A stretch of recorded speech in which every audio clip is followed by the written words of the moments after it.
Welcome back to Tell Me a Story by Teresa, and we are still reading out The Magic of Oz. And today's story is The College of Athletic Arts, read by Margaret. So let's get started. 21. The College of Athletic Arts. Dorothy and her friends arrived at the royal palace at an opportune time, for Ozma was holding high court in her throne room, where Professor H.M. Wogglebug, T.E., was appealing to her to punish some of the students of the Royal Athletic College, of which he was the principal. This college is located in the Munchkin country, but not far from the Emerald City. To enable the students to devote their entire time to athletic exercises, such as boating, football, and the like, Professor Wogglebug had invented an assortment of tablets of learning. One of these tablets, eaten by a scholar after breakfast, would instantly enable him to understand arithmetic, or algebra, or any other branch of mathematics. Another tablet eaten after lunch gave a student a complete knowledge of geography. Another tablet made it possible for the eater to spell the most difficult words, and still another enabled him to write a beautiful hand. There were tablets for history, mechanics, home cooking and agriculture, and it mattered not whether a boy or a girl was stupid or bright, for the tablets taught them everything in the twinkling of an eye. This method, which is patented in the land of Oz by Professor Wogglebug, saves paper and books, as well as the tedious hours devoted to study in some of our less favored schools, and it also allows the students to devote all their time to racing, baseball, tennis and other manly and womanly sports, which are greatly interfered with by study in those temples of learning where tablets of learning are unknown.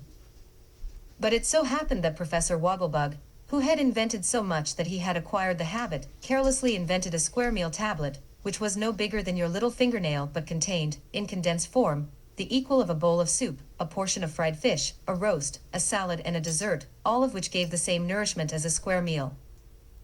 The professor was so proud of these square meal tablets that he began to feed them to the students at his college, instead of other food, but the boys and girls objected because they wanted food that they could enjoy the taste of. It was no fun at all to swallow a tablet, with a glass of water, and call it a dinner, so they refused to eat the square meal tablets. Professor Wogglebug insisted, and the result was that the senior class seized the learned professor one day and threw him into the river, clothes and all. Everyone knows that a Wogglebug cannot swim, and so the inventor of the wonderful square meal tablets lay helpless on the bottom of the river for 3 days, before a fisherman caught one of his legs on a fishhook and dragged him out upon the bank.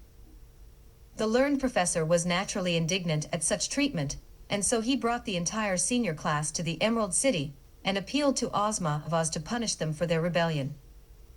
I do not suppose the girl ruler was very severe with the rebellious boys and girls, because she had herself refused to eat the square meal tablets in place of food, but while she was listening to the interesting case in her throne room, Captain Bill managed to carry the golden flower pot containing the magic flower up to Trot's room without it being seen by anyone except Jellia Jam, Ozma's chief maid of honor, and Jellia promised not to tell.